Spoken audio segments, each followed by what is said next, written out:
আজকে দেখো আমার ছোটো মেয়ের জন্মদিনের লাঞ্চের মেনুতে কি কি আছে। এখানে রয়েছে ভাত, এখানে আছে স্যালাড, শসা, পেঁয়াজ, টমেটো, গাজর, আর এখানে রয়েছে লেবু, 5 রকম ভাজা, কুমড়ো ভাজা, কারকোল ভাজা, গাজর ভাজা, এটা আলু ভাজা, আর এটা হচ্ছে ভেন্ডি ভাজা, তাহলে বরবটি ভাজা, এটা বরবটি ভাজা।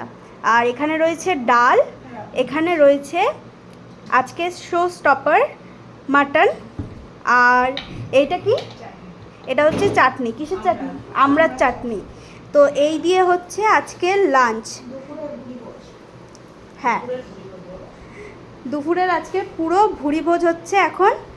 তো তোমাদের কেমন লাগলো লাঞ্চের মেনুটা সবাই কমেন্টে জানাও।